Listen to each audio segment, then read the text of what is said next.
When I say pleasures ay binibigay sa natin ng demonyo, hindi lang ito yung pagiging makasalanan, kundi yung pagiging makamundo. Kasi po pwedeng wala ka namang ginagawang kasalanan, pero alam mo yun, parang nahihirati ka sa kaligayahan na ibibigay ng mundo. Paano nga ba tayo makakaiwas sa kasalanan? Lalo na sa mga kasalanang lagi na lamang nating nagagawa. O kaya sa mga kasalanang hindi natin nagagawa for quite some time. Pero pagkalipas ng ilang araw, ilang linggo, ilang buwan, ayun na naman. Nauulit na naman. Nakakawalang pag-asa nga kung minsan dahil parang nagawa mo na naman ang lahat. Pero hindi pa rin talaga sapat. Paano nga kaya? Well, una, tandaan po natin na mahirap talagang makaiwas sa kasalanan. Lalong-lalo na sa mga kasalanang nagbibigay sa atin ng ligaya, sarap, kapanatagan, pleasure. Because we all desire that, pleasure in life. Sige nga, halimbawa na lang, ilang beses ka nang hindi nakaiwas sa mga pagkaing matatamis at mahalat. Kasi ikaw ay sarap na sarap. Kung minsan, mag-excuse ka pa rin ng ganito, ay matagal ko na namang hindi natikman, hayaan mo na kaunti lang, tikim lang. Nakalimutan ko na nga yung lasa niyan sa tagal. Nire-recall ko lang. Naku, sasakit ang ulo ang mga nagbabantay sa iyo. Sapagkat yun naman talaga ang totoo. Mahirap iwasan ang mga bagay na nakapagbibigay ng pleasure sa iyo. Kaya mautak ang demonyo Ginagamit niya ang ating mga desires para magkasala tayo. O hindi ba yun ang ginawa niya sa unang mga tao? Pinagmukha niyang very desirable yung bunga ng punong kahoy na ipinagbabawal ng Diyos, sukat na kalimutan ni Eva at ni Adan. Napakaraming pwedeng galawin, napakaraming pwedeng kainin, kung bakit yun ang naging desirable sa mga mata nila. But then, pwede rin natin gamitin ito, our desires, para makaiwas sa kanyang mga tukso. Yes, we can give him a dose of his own medicine kung ginagamit niya ang ating mga desires para magkasala tayo. Pwede rin natin gamitin ang ating mga desires para tayo maging mabuting tao. Provided kung ile-level up natin ang mga desires na ito. Wala naman po kasing masama sa mga desires Parte ito ng ating pagiging tao. O anong magiging mundo kung walang desires? Gaano magiging exciting ang mundong ito kung wala tayong mga gustong marating o makuha sa buhay? Paano natin ma-appreciate ang mga bagay na mabubuti at magaganda o maayos kung wala tayong mga desires na nararamdaman? Walang masama. Kailangan lamang nating i-level up yung mga desires na yan.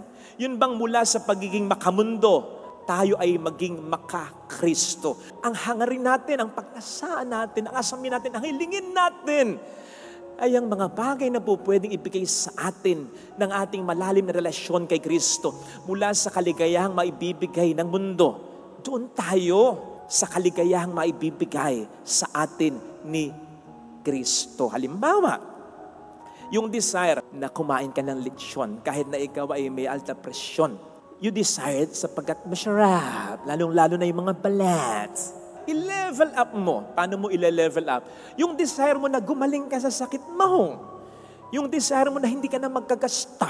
Yung desire mo na humaba pa ang buhay mo at ma-enjoy mo pa ang buhay mo kasama ng mga taong mahalaga sa'yo. O di ba't desire din yon? O hindi ba't mas level up na desire yon? Mas magandang pleasure yun. Yun ang dapat nating gawin sa mga desires natin. I-level up natin. I-desire natin na magkaroon tayo ng malalim na relasyon sa Panginoon natin. I-desire natin mas lalo pang maging tapat, mas lalo pang maging mabuting tao, mas lalo pang maging mapagbigay, mas lalo pang maging honest, mas lalo pang maging matulungin, mas lalo pang maging masaya sa mabuting pamamaraan. Better things in life, best things in life. Yan yung buhay na hinangat ni Juan Bautista. Akalain mong nung siya'y nabuhay sa mundong ito, bagamat sikat na sikat siya, hindi niya hinanghati yung papuri ng iba, kundi yung papuri ng Diyos sa kanya.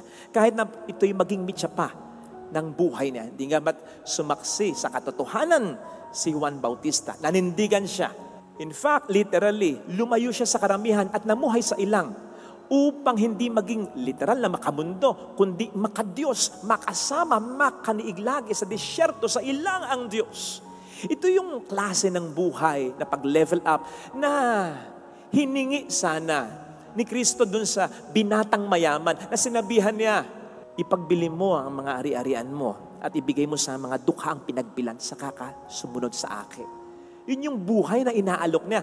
Na parang sinasabi niya sa binatang mayaman, okay naman na maging mayaman ka. Pero kung gusto pang maging masaya, katulad ng pangangad mo, ano ang dapat kong gawin para magkaroon ng buhay na walang hanggan? Sapagkat mayroon kang ibang hinahangad despite ng iyong kayamanan. Yun ang gawin mo. I-level up mo. Ipagbili mo ang mga kayamanan mo sa kakasunod sa akin.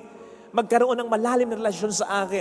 Yun yung buhay na ibinibigay niya sana doon sa binatang mayaman. Ito yung buhay na ibinigay niya at tinanggap naman ng mga alagad niya, na tinawag pa niya habang nagtatrabaho, na parang sinasabi niya sa kanya, mga alagad, okay naman yung hanap buhay ninyo, yung pagiging mamalakaya ng isda. Pero i-level up natin para mas maging masaya kayo.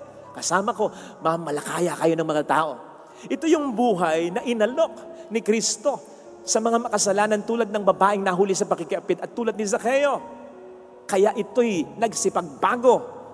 Ito yung buhay na sinasabi at hinihingi niya sa atin. Kaya nga ang sabi niya, deny yourself.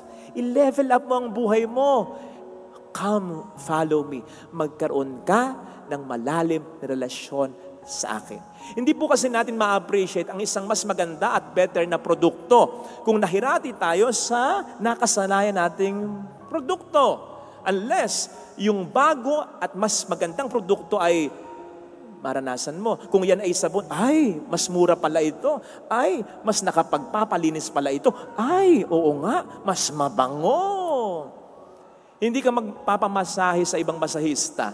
Kung nahirati ka na sa nagmamasahe sa'yo, unless may mag-treat sa'yo sa isang spa, tapos, nung hinawakan ka, iba yun. Mas magaling humagod yan. So itatry mo na yun. That's it. Hindi natin itatry na magkaroon ng malalim na relasyon sa Panginoon kung nahirati na tayo sa kaligayahang ibinibigay sa atin ng demonyo sa pamamagitan ng mga mababaw na kaligayahan na inaalok lamang ng mundo. Sabi ni C.S. Lewis, we are so easily pleased. Mababaw ang kaligayahan natin kasi napakababa ng desire natin.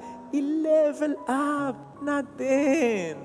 And so that's what's happening when we enjoy sinning.